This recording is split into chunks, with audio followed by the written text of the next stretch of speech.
Welcome back to the show, everybody. My name is Shane, and I'm here with Mark. Hey. And we are the Fantasy Football Pros. So today, we aren't really talking about fantasy football at all. What? Yeah, we're just going to be talking about real football, actual football. I don't know football. Without the fantasies. I don't know that. It's different, right? When you have nothing involved. Like, your team's not in the playoffs. You got no players, really. I mean, I guess you're kind of still rooting for the guys you drafted, but I guess. Yeah, because you want to see them do well because you want to be proven right. yeah. I told you he was going to be good. You just have to wait until the fantasy football season was over, and then they go into their playoffs, and now I'm right. But I don't know. I mean, as hard as these games were watched this weekend, because they weren't really good games. No, not many of them. No. But I was still watching and going, ooh, maybe him next year. Yeah, that's what I was thinking too. I'm like watching the playoffs because playoffs is like a different breed of animal.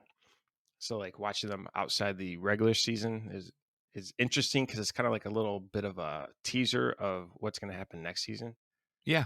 I mean, there's players that we did not speak of before the season started, and now you're watching them in the playoffs going, okay, they're relevant. They are relevant now. So let's take a look at these games, huh? Okay. Start with the Bengals and Raiders. The Raiders.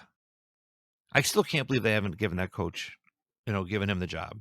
No, it's funny. I thought I read on that little ticker on ESPN that they fired him, and I was just like in shock. I'm like he wasn't the coach to start this season. I'm like, just because he lost in the playoffs doesn't mean he deserves to get fired. But it was the GM. Yeah. So that tells me he's not going to get the job. Well, I mean, it could be, but it shows that he's probably going to be kept around it as some capacity. How do you keep a guy around in some capacity if he just helped coach you all the way to the playoffs, and then you're not going to keep him? You can't keep him around. Why not? It's like that's like at the restaurant, right?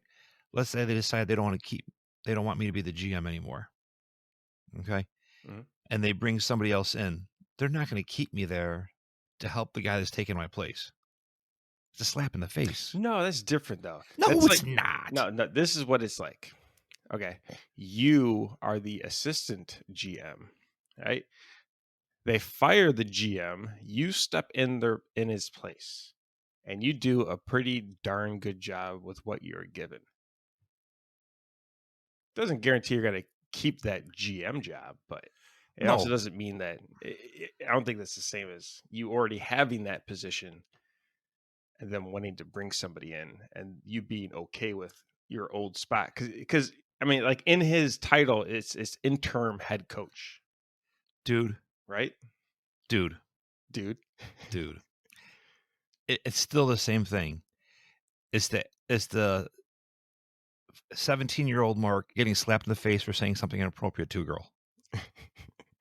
Well, that still happens, but no. I learned my lesson after that one. So the Raiders and Bengals. Only thing I got out of this game. This is the only thing I got out of this game is I will not be drafting Joe Mixon next year. And why's that? He just looks beat down, overused. They used the shit out of him in the first 10 weeks of the season. And years past too. That's all that they've been doing is like he's always been known as an injury-prone player, and they will give him 20 to 35 carries in a game. It's like having that car that should be in the junkyard, but you keep driving it till the wheels fall off. You're like, I got one more week. Yeah, his wheels fell off. What I learned from the game is that the Bengals have been brought back down to earth. How's that? That it's not the Joe Burrow and Chase show. Like They're not just going to go to town like they were in the last 3-4 weeks of the season. Chase had 9 receptions and 116 yards in this game. Yeah, but he didn't have 176 yards and 2 touchdowns. He was brought down to Is earth. that where our standards are at now? Is that with him? Yeah, that's what he's done in the past. It's just he looks like a really good wide receiver, not just the dominant one on the field. And Burrow didn't have over 300 passing yards and 6 touchdowns. But he did not have a single interception either. Mm-hmm. So Joe Burrow looked good. Yeah. Both QBs I thought looked good. Yeah, listening to the radio, they're all talking about how David Carr had the worst week out of any quarterback in the playoffs this weekend. And I'm looking at his stats, 29 of 54, 310 yards and a TD and an interception isn't bad. I mean, it's maybe not as good as some of the other ones, but it's not horrible. And the receivers that he has is to work with. I mean, compared to most teams, is less than, right? I think they got that. Good. Yeah, they got an ex-rapper on that wide receiver team. Sir Drop a Lot. Yeah. But I mean, you just have Renfro. Yeah. And Waller, of course. But Waller's been dealing with injuries all season. Mm-hmm. But overall, it wasn't, like you said, the past few weeks, it's been fun to watch the Cincinnati Air Show. Yeah. And the Air Show was grounded. As all things come to fruition like that. Yeah. Let's jump over to what a spanking of a game here. The Patriots getting dominated by the Buffalo Bills. I tell you, wow. So that, I think, kind of puts an end to the argument. Is it Bill Belichick or Tom Brady? Yeah. Obviously, it's both, right? We know it's both. But if you're going to lean one side. Brady. Yeah, Brady's still in the playoffs. Yeah. And Bill just got dominated. And here's my other question. How much more? Okay, so now we're on the national stage, right? Everybody's watching this game because it was the only game on. Yeah. Is the talk about who's the best quarterback in the league right now going to be done with right now? I mean, you have some great quarterbacks in the playoffs right now. I know. I mean, Tom Brady, Aaron Rodgers, Josh Allen, and Patrick Mahomes. Who am I missing? Well, we could say Aaron Rodgers twice if you want. Oh, and Matthew Stafford. Yeah. So I was watching the game. A good friend of mine, they bought a new house, and it was their first night in that house where it was all moved in. So we went there and watched the game. And he was watching the game. He's like, man, I didn't realize Josh Allen was this good. He looks really good. And I'm like, wow, that's kind of funny because we kind of had him ranked number 1 quarterback. Yeah, as the number 1. As before the season started, he goes, you did? I'm like, yeah. You didn't listen? I mean, he definitely had the best game out of all the quarterbacks this week. So he went 21 for 25. So only had 4 misses for 308 yards and 5 touchdowns with a QBR of 157.6. Dude. Damn. Yeah. Oh, to go along with 66 rushing yards. Oh, and in the game where the wind was pretty blustery. Oh, really? I mean, it wasn't like a really calm day, but yeah, that was just crazy. And yeah. Super efficient. And and he's doing so well that they're showing that you don't need a dominant running back. Devin Singletary doesn't look like a dominant running back, but he's the best one that they have, and he's making good use of the work. You don't need to be spending a first, second round pick on a running back to get you those rushing touchdowns, to get you that 5 yards per average. Yeah, he had 5 yards per average and 2 touchdowns. Mm-hmm. It's like, okay. like you said, I think this more goes into the game or the strategy of an anchor strategy where you get that one dominant running back, and then you can find guys like this in the 5th round, 4th round, 5th round. Yeah, Allen threw to 9 different receivers. Yeah, I mean that's great. And 6 of them had at least 3 targets. But okay, a couple of those, if it wasn't a blowout, would they have been getting those targets? True, that's fair. But still, he was spreading the ball around. That's for sure. And what we saw from the Patriots side,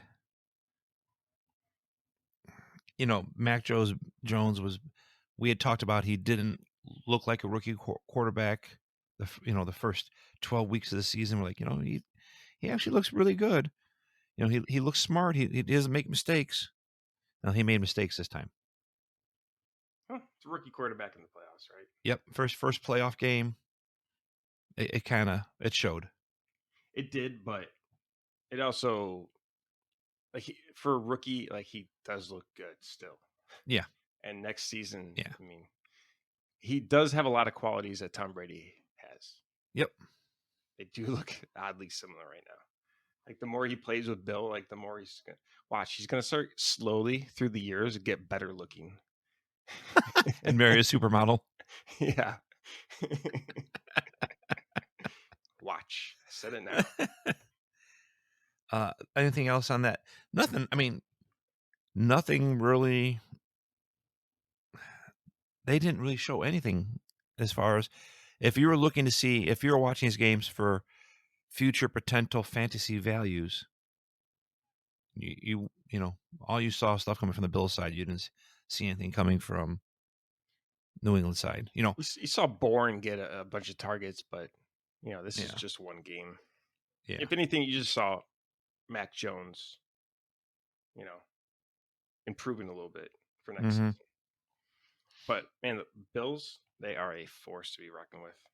To do that to the Patriots that have been doing so well in the regular season, and the Bills, they just have offense and defense. As long as Josh Allen is this efficient, it's going to be really hard to stop him. But I do got to say one thing. I was very thankful for that late Gabriel Davis touchdown. I did a 5-player prop. Oh, geez. where it pays 20-1. Yeah. And that was the last thing I needed in that game was for I needed Gabriel Davis to get 7 more yards. That's all I kept saying. Please stay in the game. Please keep Allen in the game. Keep everybody in the game. I just need 7 more yards. And then they had that 13-yard touchdown, and that gave me $300. So I was like, oh, thank you very much. He had 3 targets, 2 catches. Yeah. Well, wow. It was really crazy. It was 37 yards was the over-under on his total. And of course I went with the over. And with him, you could do that on one play. Mm-hmm. So I was like, okay, yeah. I feel pretty good about that. But did you feel pretty good until it happened?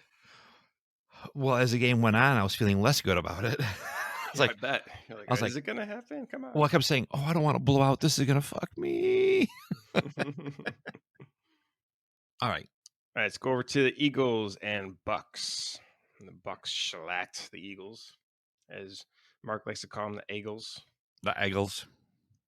But yeah, Jalen Hurts pretty much just showed that he's not a playoff quarterback. He's not that great of a quarterback. Mm-mm. I mean, Jamar Chase, I mean, he's just had an amazing rookie season, and I think Devontae Smith would be in that exact same boat. He looks just as talented as him. It's just Hurts is not able to give him the ball. Okay. Here you go. 11 targets Smith had. Only 4 catches. Yeah, it's horrible. That's horrible. Yeah. And you've seen the guy. He can catch. Yeah. So all you have to do is get it around his area. So the quarterback search continues for the Eagles. Yeah, that's for sure. Yeah. But if they say it was true, Brian Flores, if he goes there, I mean, everyone says, I mean, this is all I keep hearing is wherever Flores lands, Watson will soon follow. That he'll, for whatever reason, he will follow that coach. Hmm. So if he goes to the Eagles, I mean, there's your replacement right there. What if he comes to the Bears? If that's the case, then I don't see why they would. Right? Yeah. The Bears said they were very impressed with Brian Flores. Yeah. I mean, they've done. I know I'm off topic here, but every day, all you get is report. Oh, the Bears met with this one. The Bears met with that one. Okay, what? It's like speed dating over there Yeah. If at you get Hallis Hall. Adam Scheffler tweet alerts, it's disgusting. Yeah. How often he will tweet about a potential head coach or GM being interviewed. Yeah. I mean, it's flat out speed dating right now. And while we're off the subject, Yeah.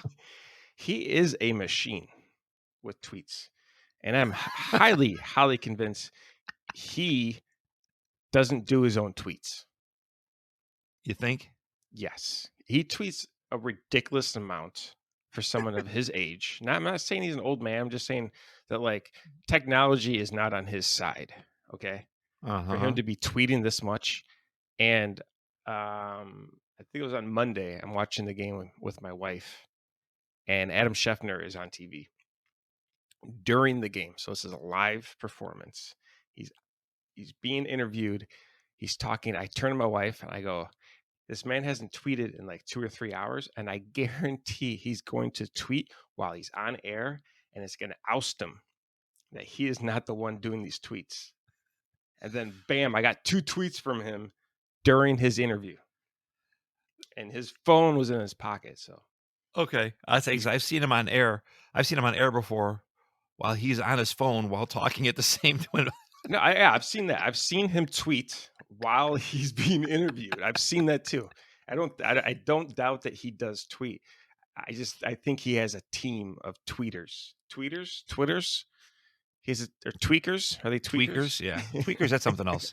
I'm gonna start rolling up and down, rolling like. He has a team of Twitterers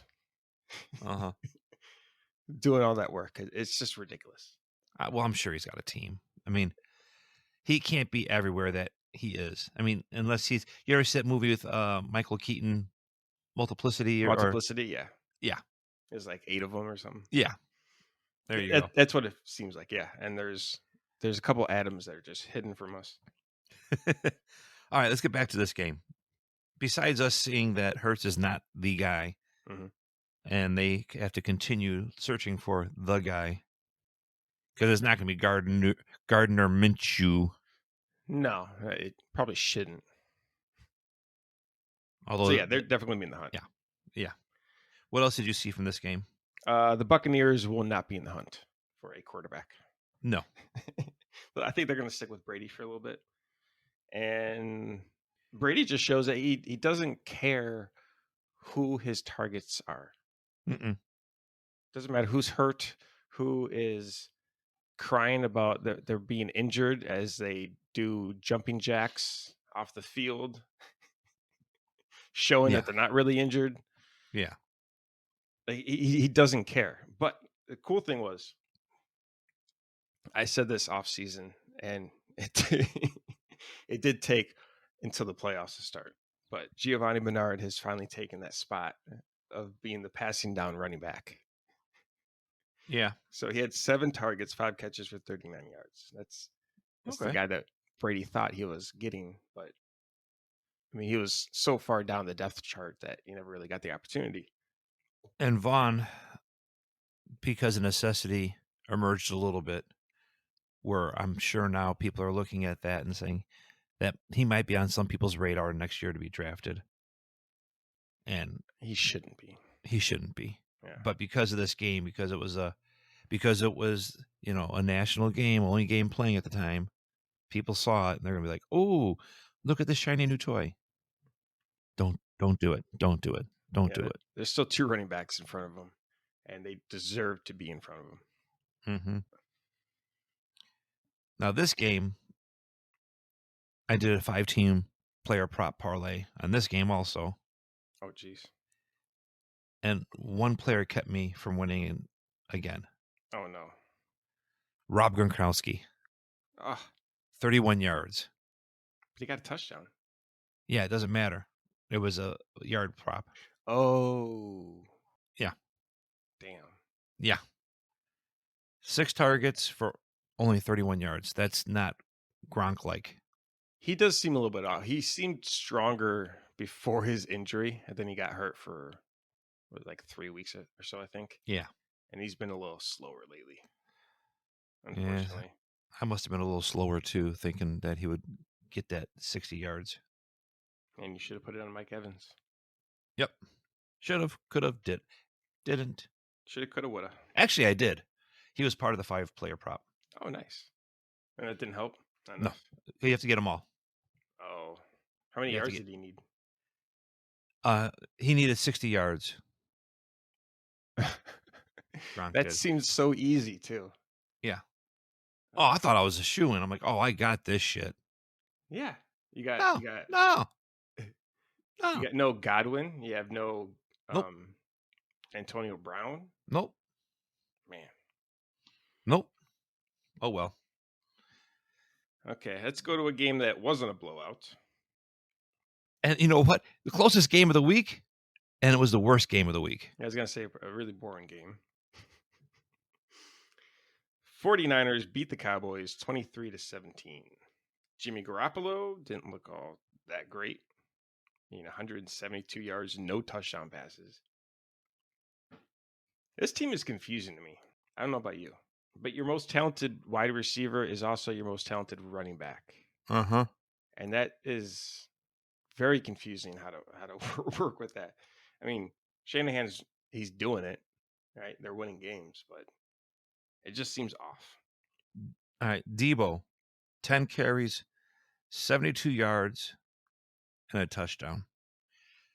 I would take that out of from a wide receiver, but then wide receiving wise, he only had 3 targets. Yeah, that's the part that doesn't. Yeah, but I mean, I understand it because Eli Mitchell had 27 rushes, and he only had 96 yards out of it. Yep. So it makes sense that they have had all these injuries at running back. That the guy that they are relying on, Eli Mitchell, is not that efficient. So they bring in Debo, and then Debo, gets like 10 or so yards, and you're like, oh, that worked. Let's just try it again. Like, oh man, he looks a lot better. Mitchell, I bet you, because he is the guy, the starter at San Francisco, and their philosophy is to run the ball, run the ball, run the ball. He's going to be a 3rd-round pick next year, and I'm not going to pay that for him. Do you really think he's going to be a 3rd-round pick? Because they do have a running back. I really do. Because Mustard.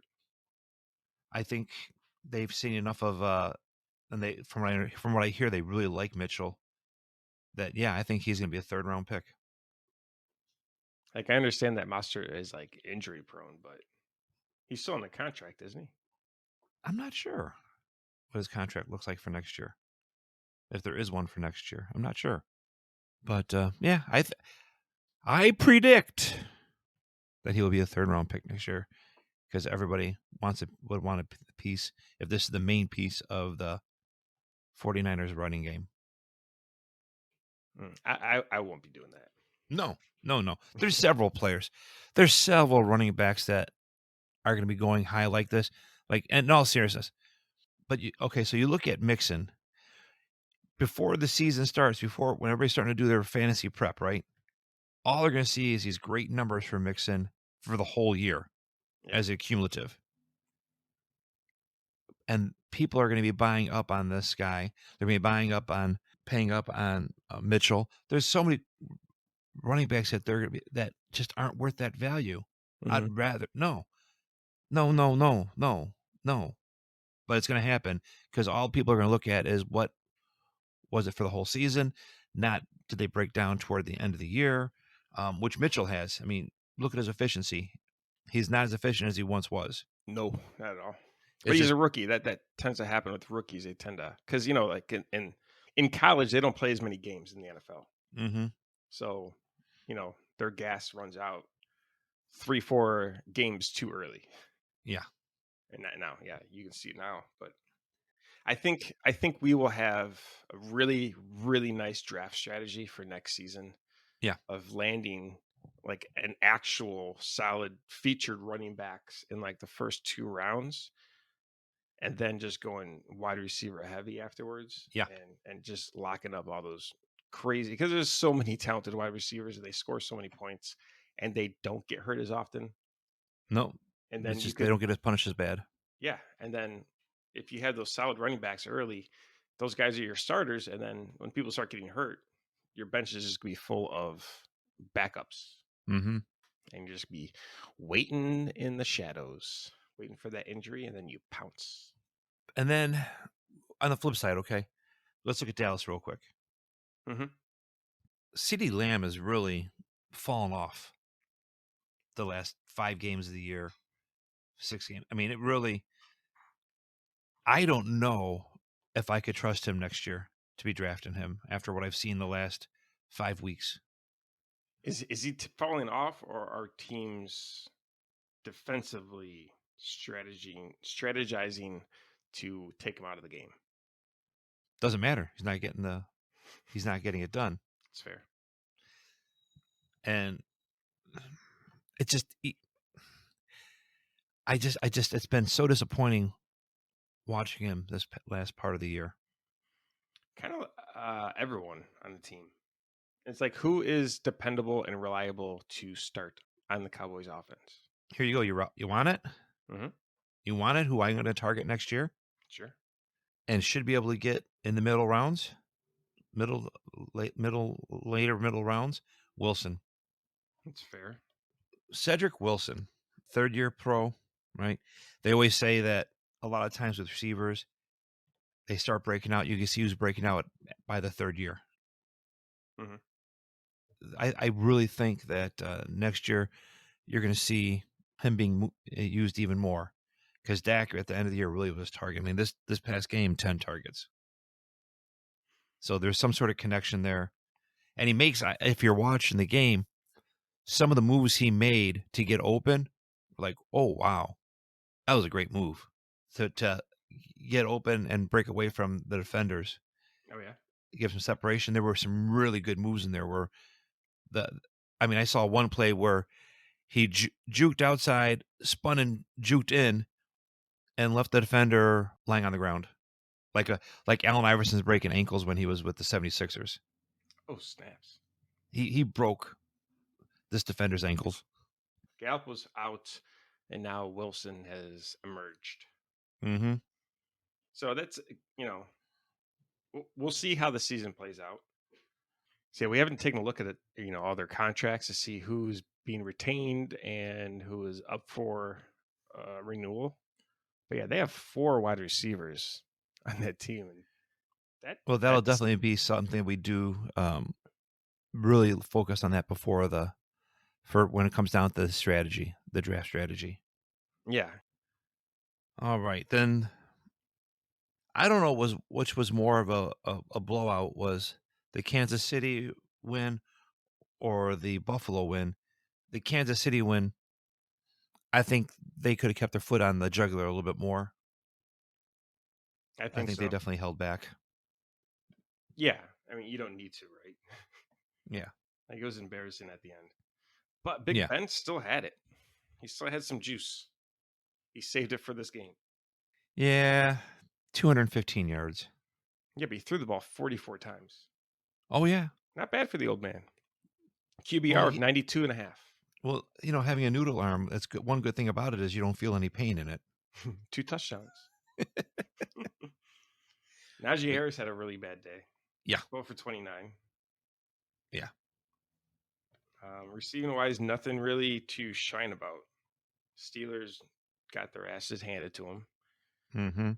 Chiefs, though, Mahomes looked very strong and 30 for 39, 404 yards, 5 touchdowns, QBR of 138.3. Very similar to Josh Allen. Yeah. Very similar. More yards. Oh, yeah. But I mean, like, the efficiency wise. Okay, He was very gotcha. efficient. Same amount of touchdowns. Also had 29 rushing yards of his own. Yeah, I mean, running the ball wise, they were just throwing the ball. I mean, McKinnon had 12 rushes for 61 yards. So, I mean, average of over 5 yards per carry, but they really didn't have to. And this is the thing, they could have run the ball a lot more because they had the lead already. Could have, yeah. Um, but that's not Mahomes' style. Well, he's so efficient on his own. It's kind of Yeah. like having Tom Brady. It's like, do you trust your running back to not fumble, or do you trust your potential future Hall of Fame QB to complete a pass? But, okay. And this shows McKinnon, this shows his worth. Okay. So he led the team in rushing with 12 carries, 61 yards. Mm-hmm. But then he also had 6 targets for 6 catches in the receiving game, another 81 yards there, And a touchdown. and a touchdown. Well, McKinnon's always been a very talented receiving back. Yeah. He gets hurt. I mean, he was really, really efficient with the Vikings years ago. Mm-hmm. And then he went over to San Francisco and he was going to be the starting running back. I thought that was a surprising move because I don't think he's a starting, like he's not a featured back. He's he's too small and that he was going to get hurt. And then he goes to the 49ers as the featured back and immediately gets injured, misses the entire year. So my question is, what do you do with this backfield next year? Because he's the player that they want Clyde Edwards-Helaire to be, but he is that player. I know I had an answer for that when I was like watching the game and I forgot what it was. Oh, I figured out their solution. Uh-oh. Here we go. They need to make a phone call to the Denver Broncos and say, hey, this Melvin Gordon guy you got, like, how much is he going to cost? Honestly, they take a Melvin Gordon Yeah. on that team, and I mean, he's going to be dominant. Yeah. Yeah. Like, he still has gas. Yes, he does.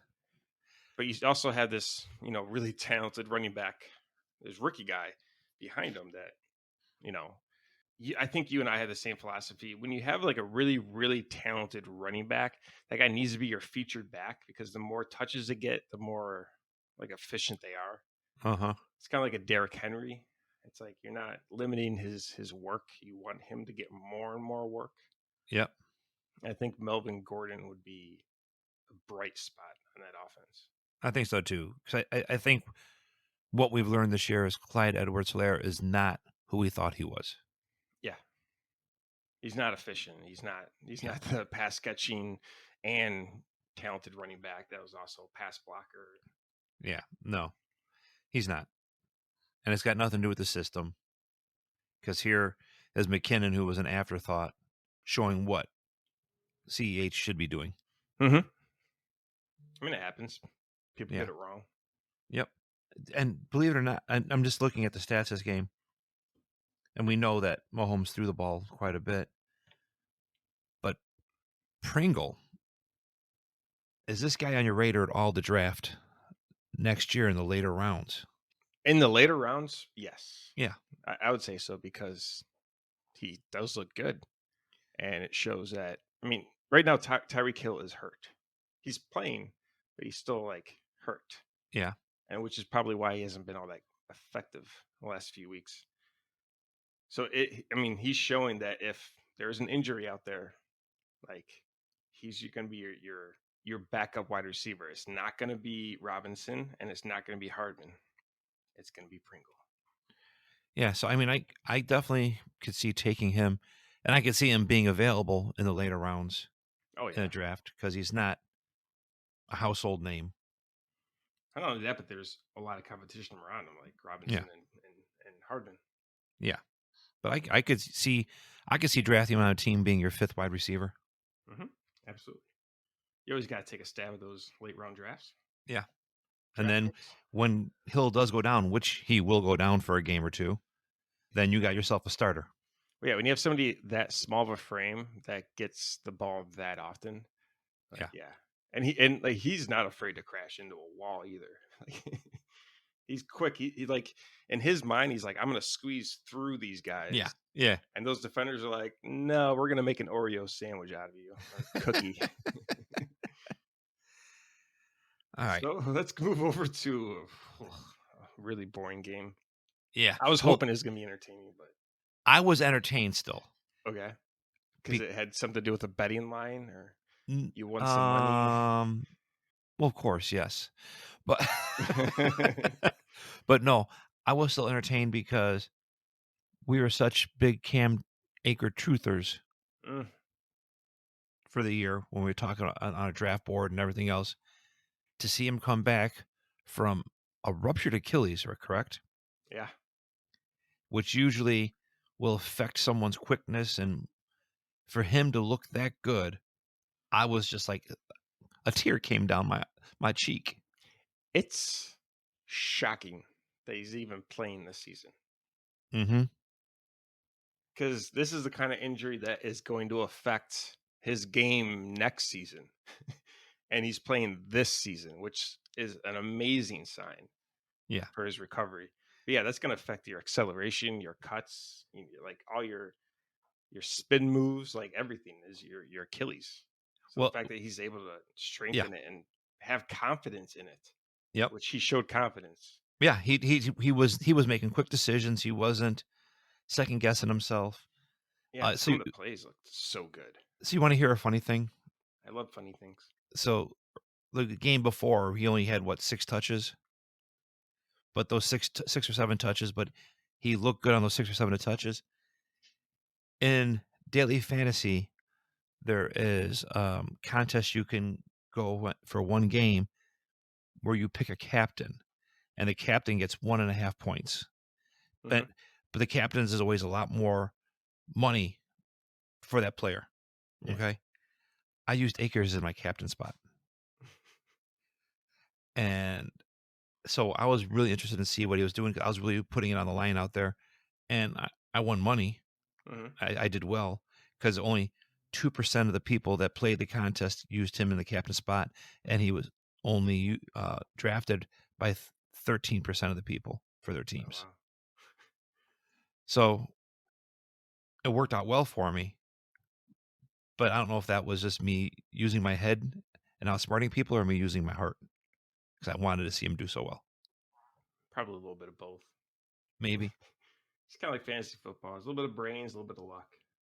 yeah, But yeah, I mean, watching Cam Akers this game to me just kind of clarifies that most likely he will be a second round pick. yeah, he will be. And now I'm trying to contemplate if I want to keep him because he was, in free agency at the end of the season, and there was rumors that he was going to play. So I just picked him up and put him on my IR spot. So he's on my roster. Mm-hmm. I did the same thing. But would I keep him over Javonte Williams? That would only cost me a fifth round pick. I know. Yeah, that's a tough one. Kind of depends on what Melvin Gordon's going to be doing, Yeah, or he's going to be if he's going to be going anywhere. right. And because Akers is going to get the usage, they're going to use him. Guaranteed work.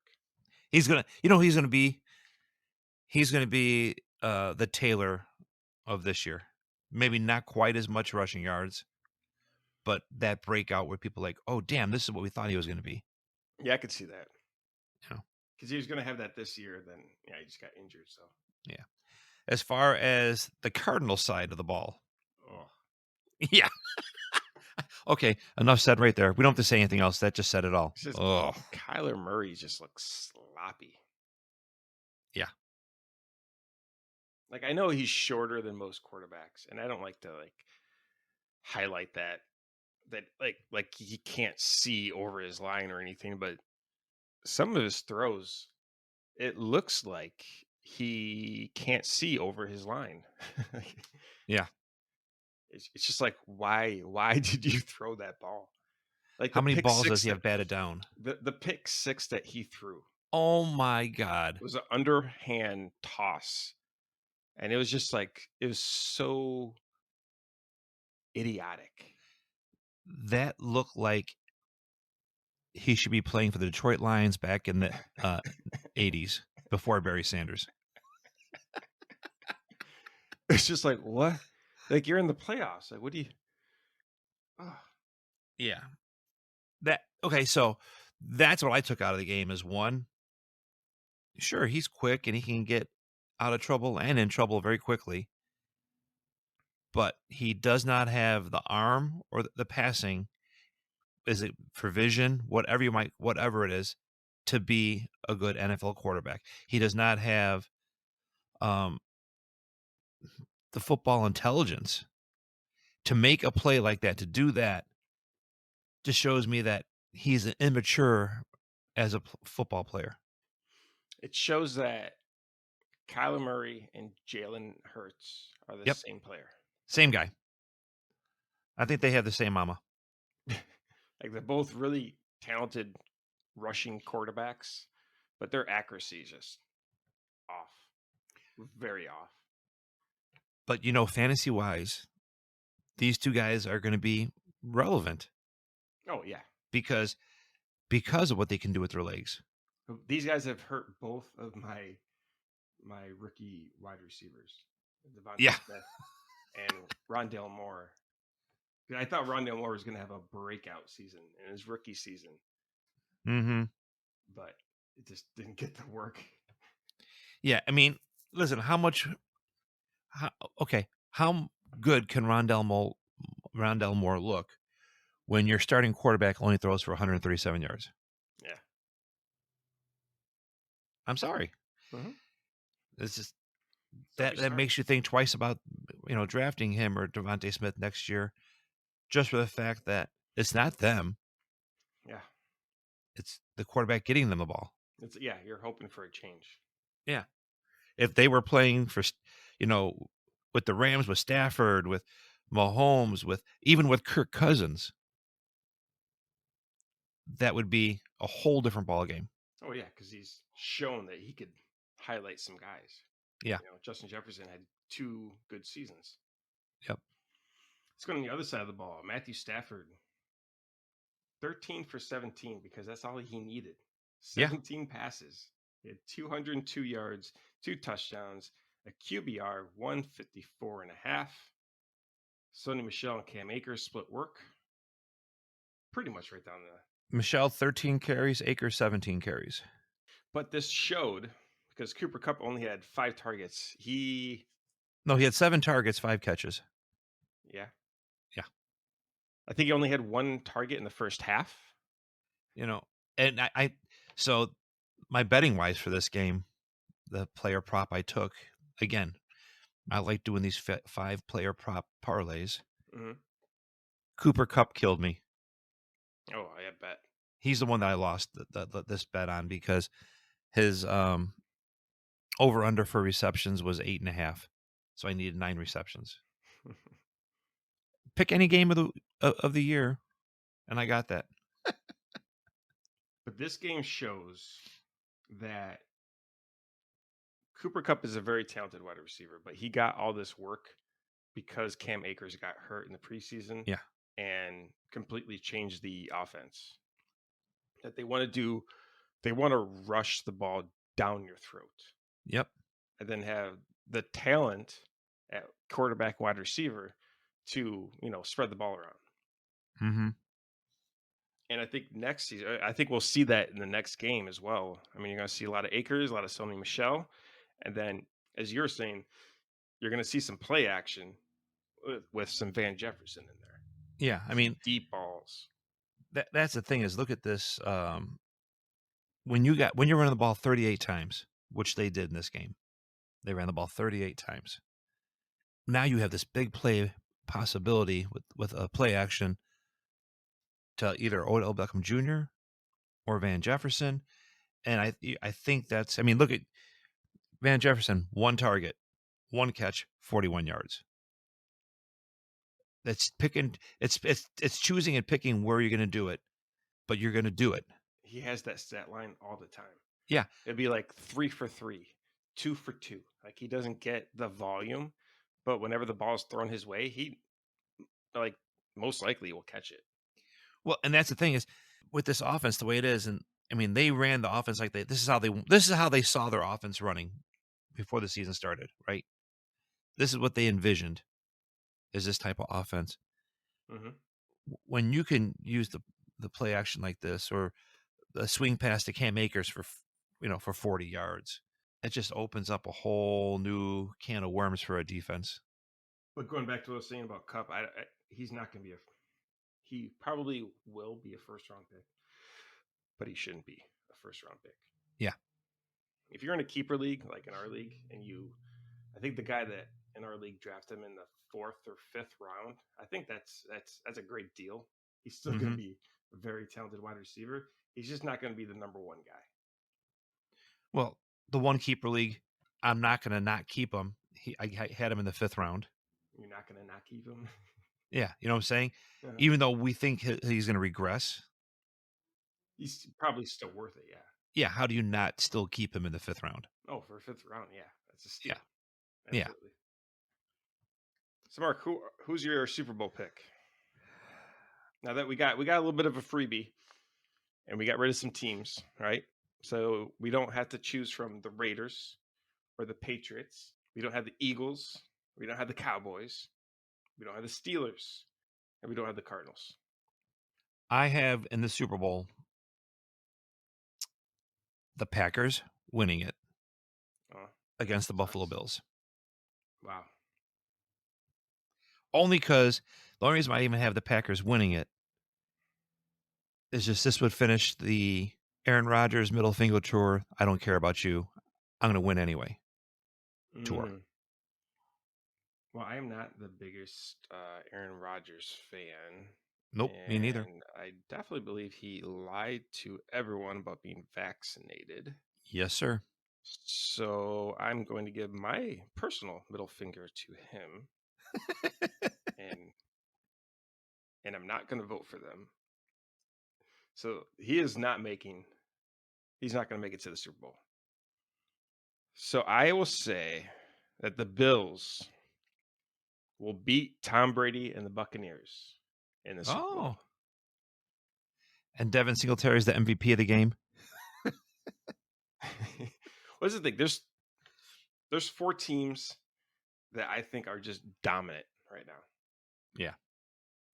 And unfortunately, these 4 teams play each other in the same week. So, So the Rams, the Buccaneers, the Bills, and the Chiefs, all 4 of these teams have very, very strong defense, and they could stuff a team. And they also have an offense that could score it at any whim. So because of that, they're the complete team. You have to vote for those guys. And that's what I'm doing. Yeah. I mean, and that's why I really like Buffalo to make the Super Bowl. Mm-hmm. Because they do have a defense. And their offense. Not only that, but just to do what they just did to Bill Belichick and his history of being in the playoffs. Yeah. That's impressive. Yeah.